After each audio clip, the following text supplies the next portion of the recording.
check this out. I spent hours reading dozens of books and watched hundreds of videos on sales, marketing, psychology, and human behavior. And that, coupled with my life experience, has led me to create this model that I call IPACE, which stands for Influence, Persuasion, Achievement, and Success through human relations, behavior, and psychology. I've spent multiple iterations refining this model, and it's my good pleasure to be able to walk you through it. I'm not the best, the most neat at handwriting. However, I'm going to explain everything thoroughly. Without any further ado, let's get right into it.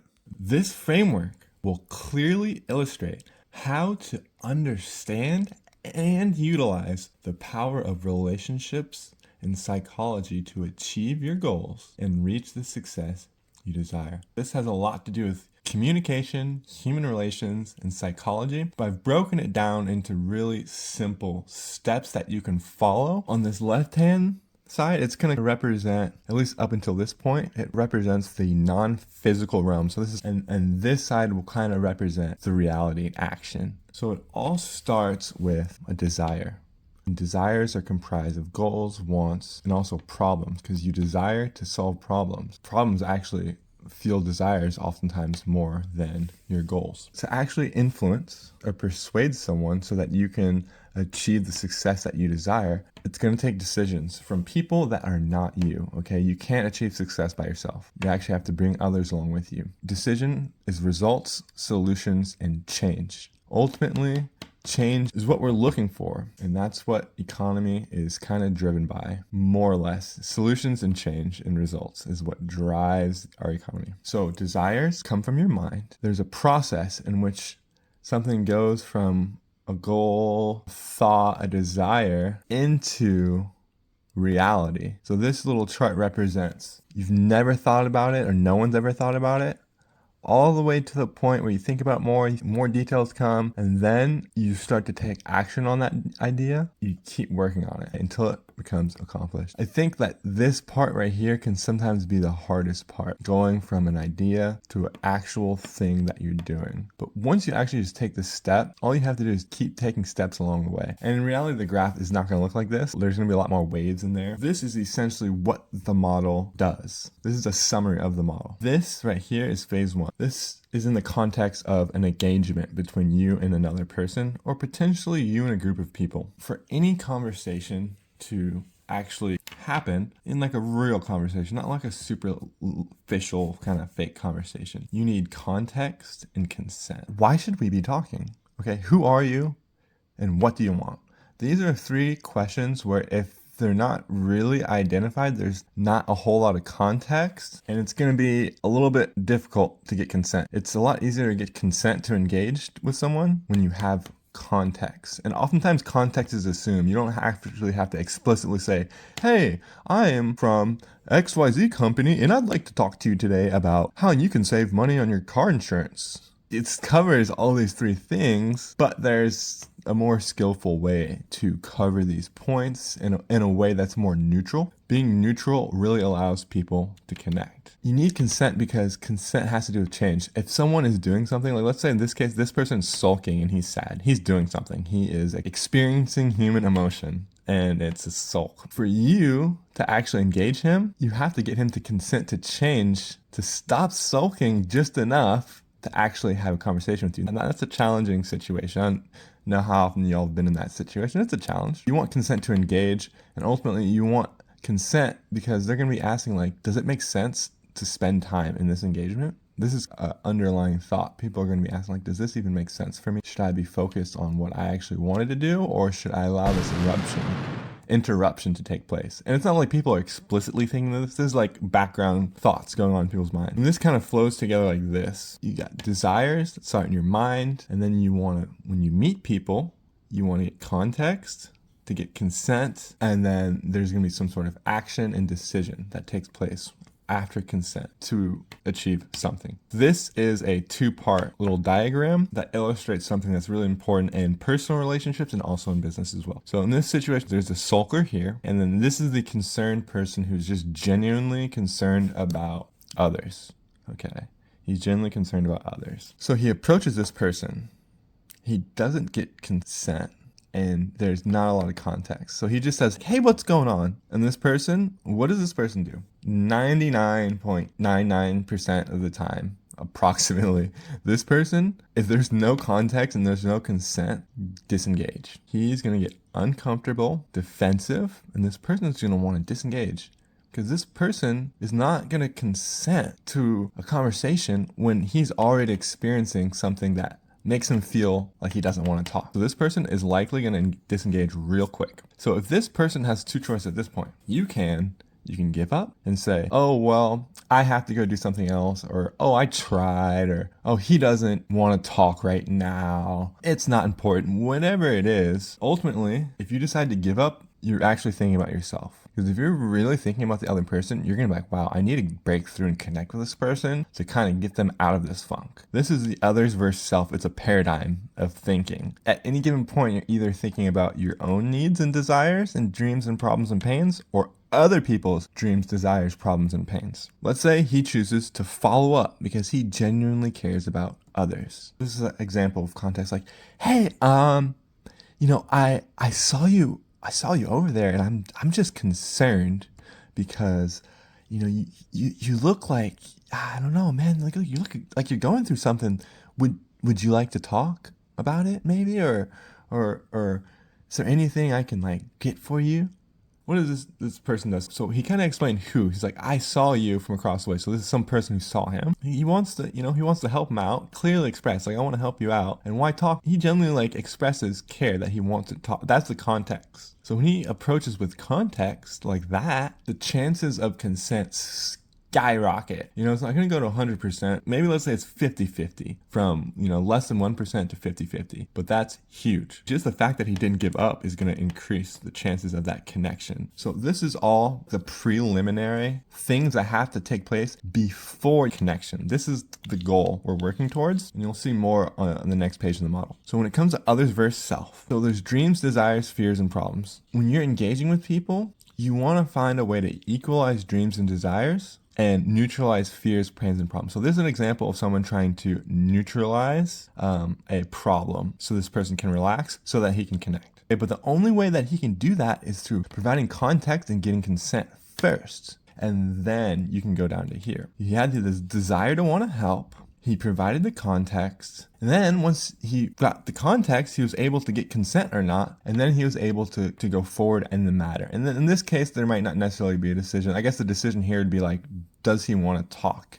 Okay, that's the decision he's trying to get. Then you want to continue forward to either neutralize their problem or fear in the moment temporarily, which is a huge help, or equalize dreams and desires, which is to say, like, my dreams are your dreams. My desires are your desires. And when you connect with someone like that, it's going to help them like you more. And when you cover this, then you can go on to the next step, which is all about connection. Because connection is the key. Let's kind of highlight that a little bit.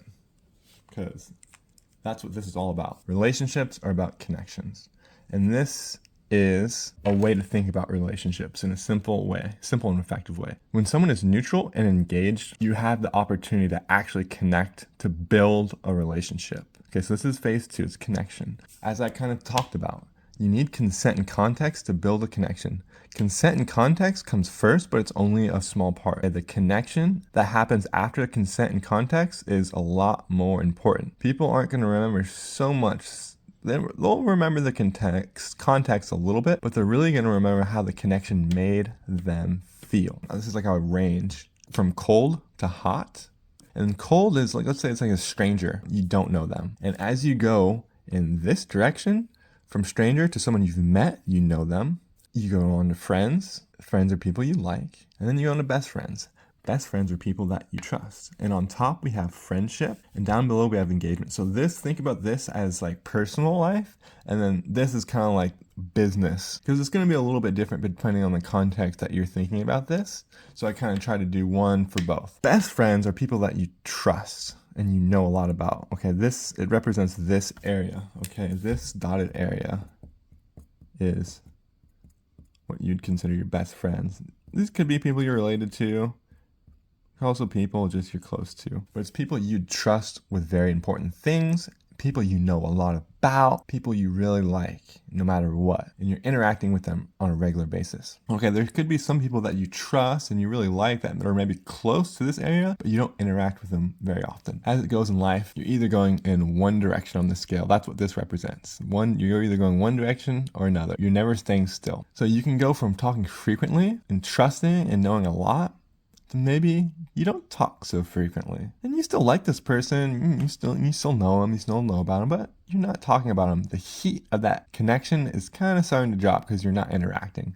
That's what builds the heat, is the frequency of interactions over time. And then you can go to the point where maybe you stop talking to this person altogether. You don't even talk to them anymore. They're not part of your life in terms of reaching out to them and communicating. Then your relation goes into kind of like you just know them. And the longer you go without talking to them, the closer you go to actually not knowing them, because you're changing and they're changing. And all of a sudden, if you don't talk to someone for 1, 2, 3 years, you're a different person. You're actually losing context over time. So it gets harder to get consent because the context is diminishing over time. So in this bottom part, it represents the sliding scale. Okay, because this is a sliding scale of life. As you slide towards this scale, there's a cost, and the cost is energy, effort, and time to earn trust.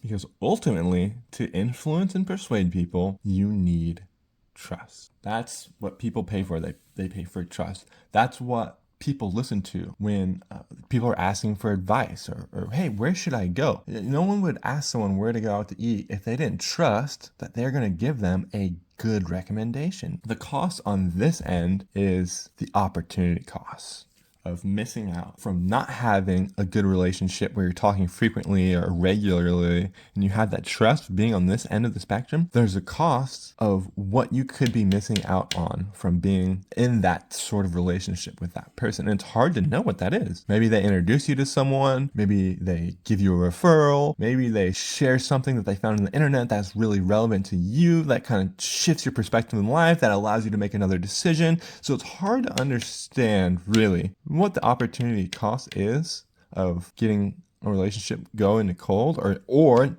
not progressing towards hot. And that's what life is all about. That's why it's prudent to try to connect with people in a wise manner and to really be prudent about who you choose to spend your time with. So this is the last part of the model. This is the part of the model where you actually go from desire to decision.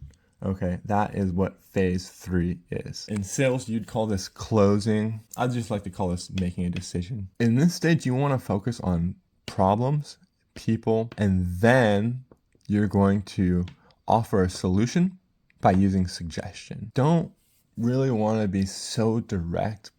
Humans are kind of really easily defensive, especially if you haven't gone through phase 1 and on phase 2 you're weak. Okay, so phase 1 was the consent and context. Like if you don't really have that, you cannot really, it's going to be hard to be direct. You can try, but it just won't be very effective. So, and you can get consent and context very easily, and you can actually develop a relationship to hot actually pretty quickly in a few minutes if you know what you're doing. So you can imagine this as 4 quadrants, where this is actually an intersection line here where these 2 circles intersect, and then there's 2 sides of the page. This is kind of like positive side and this is negative side. This is kind of like the decision that you want, and this is the decision that you don't want. Also in these 4 quadrants, we're going to see that this is done right. This is get work done fast. And this also above represents what, the actual thing, what you're talking about, the topic. And then down here represents who. So who's going to have to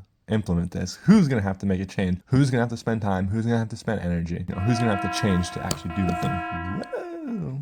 All right, so we got the light shining through the window, which is actually illuminating, shining light on the positive part. And honestly, I'm going to take this time to note that this is probably one of the most important parts. Like if you can understand this and this, which is get appreciated and feeling understood, you're basically going to be able to develop relationships as you want, because people love to be appreciated and people really love to feel understood. This is like the secret sauce right here. For some people it's hard, but really everyone knows how to appreciate someone. And everyone knows how to understand. You just listen and then you acknowledge effort. Listen, acknowledge effort. Couldn't stress that enough. So we can imagine this as 4 quadrants where this is a line here where these 2 circles intersect. And this line is more about the what, the topic. And this section is more about the who. Who has to change? Who has to make a decision? Who has to spend time? Who has to spend more energy? Each of these 4 quadrants can kind of also be understood as well as this. Let's say this is like get work done now. So oftentimes when people are in the I want to get work done now mode and you interrupt them, whether this is in business, whether this is in a personal situation, you're going to get a negative response. So this is negative and then this whole side is positive. Down here, when it comes to people, there's 2 main things illustrated here, but there's get to know or get known and feel understood, or they weren't going to get appreciated. And you can tell based on how they're talking. If people are talking about things they've done, they're actually seeking appreciation. And if they're asking questions about you, they want to get to know you. And if they're just telling you things that aren't necessarily like accomplishments, but they're just telling you information about their past, they're saying, I want you to know more about me. So if someone's talking about, I grew up in Texas and, this and that and the third, just ask them questions. Just keep asking them questions until they feel like you know them. Then you can progress forward. This is a little complicated. This took me a long time to come up with, and honestly, it could be improved quite a bit. Basically, right now, this Vesica Pisces is actually feedback loop. And you're going to loop it through the body language. So this is where you enter. So when you're seeking to get a decision, after you've gone through phase 1 and after you're in a warm spot closer to trust in phase 2, which is the sliding scale of life, then you're going to start phase 3, which starts right here, where you're going to suggest that there's a problem. Every step along this way, you're going to want to go through your feedback loop. Okay, so the feedback loop is body language. Well, what is that? So you're going to look at facial expressions. Oftentimes, when you say something, their initial response is going to be a facial expression with some sort of body movement. And it's going to be a small body movement. They're going to step away. They're going to lean to one side. They're going to slouch over. They're going to stand more upright. They're going to move. Okay, so any sort of movement that you detect with your eyes and their body, you're going to want to observe, understand. It's either going to be negative or positive. It might be a little neutral. Okay, if it's neutral, you're going to just have to feel it out. It's so hard to tell. You're either going to want to classify as negative or positive. Let's go back to our example of the man who's sulking. The man is sulking. Okay. So this represents he didn't do phase 1 or phase 2, and this represents him doing phase 1.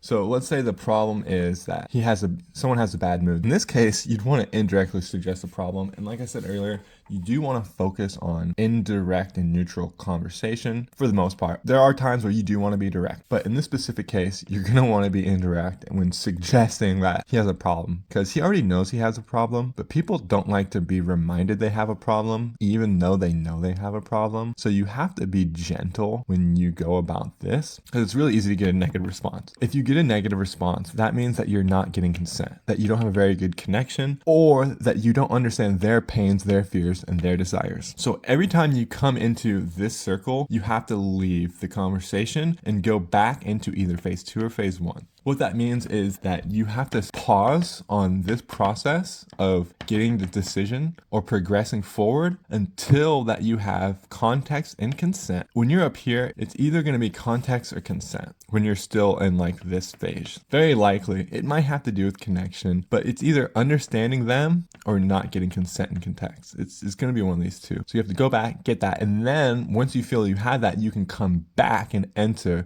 and suggest. And you want to try another way. If this is in the same conversation, you want to kind of suggest it a little bit differently. Either maybe less direct or more direct, or you have to change it up. Let's say you suggest a problem and you get a positive response. In this specific situation, a positive response would be a neutral response. If they just looked at you and said, it's not going so good. They didn't give you a bad response, but if they gave you a neutral response, that's actually, in this context, you could observe that as kind of a positive. There's no way that someone's going to just, go from a sulking mood into like hey, like, yeah, like to talk about this problem, that problem, and the third problem. Initially, you can get people to open up. So once you get a positive reaction, you're going to keep going down this list, which ultimately is suggesting a solution. You got the problem, there's consent and agreement that there's a problem. Then you're going to want to kind of talk about the people that are affected. This is where you kind of get emotions stirred up. Oftentimes you want to get people to not think about themselves or to think about the people that are affected more than what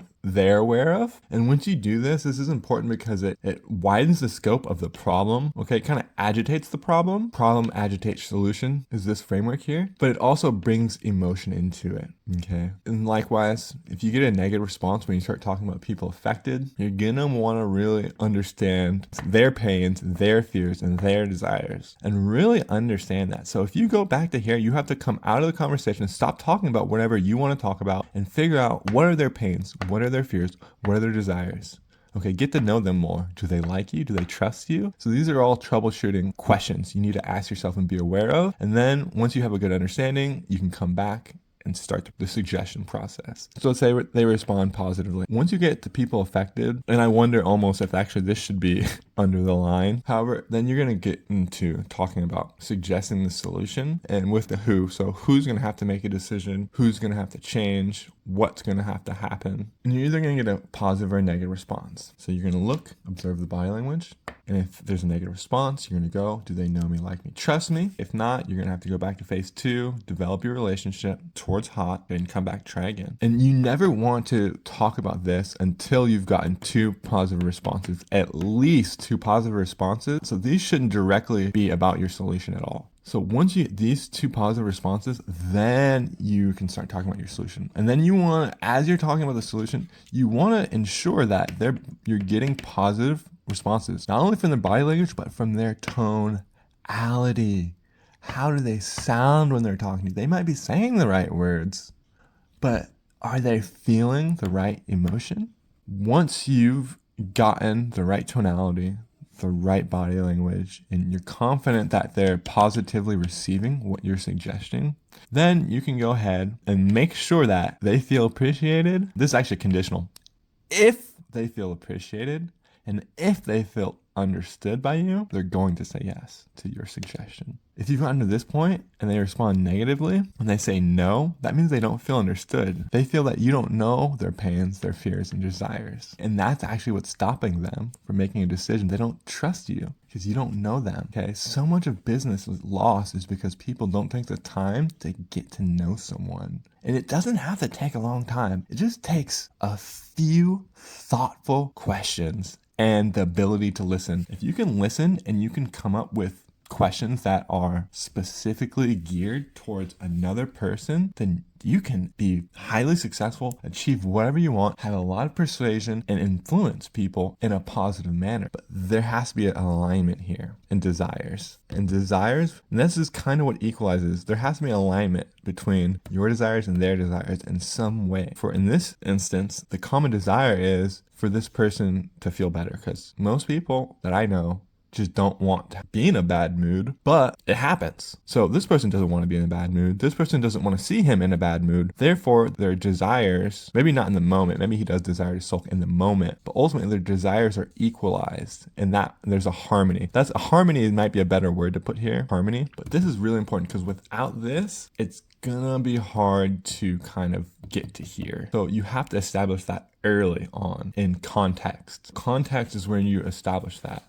So when you establish your context, like who are you and what do you want? If when you're communicating what you want is the same as what they want, they're actually going to like you. And that's how you go from stranger to friends really quick. Okay, that's a hack. And if you've made it this far in the video, go ahead and like, subscribe. And more importantly, I don't care about the vanity metrics. Share it with someone who might get value from this. I was very socially awkward when I was younger, and I just didn't understand like how relationships work. And it took me a long time to kind of get it. So I really hope this helps people just understand the dynamics, like social dynamics and how it works.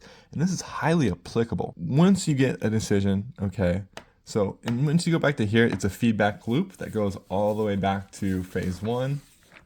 Okay, this whole thing is a feedback loop, basically. When you get a no, you're going to go back to phase 2 and phase 1 and find out what the problem is. You need to understand if it's context, consent, or lack of understanding. So it's basically kind of where you're at, context and consent, and you don't really know, like, or trust. And the reason why this is important is because before you get back into here, you need to clear up.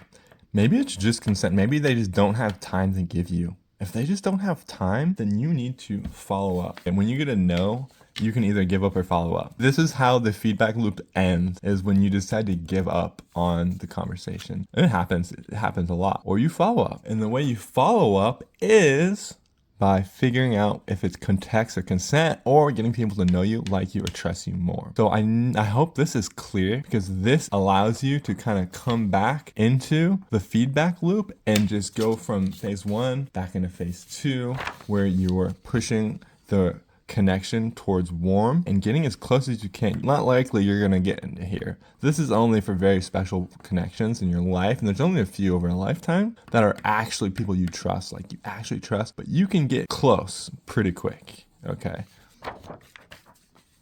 And the thing is, if you get here quick and you stay here for a while, the chances of you getting into this zone are high, very high.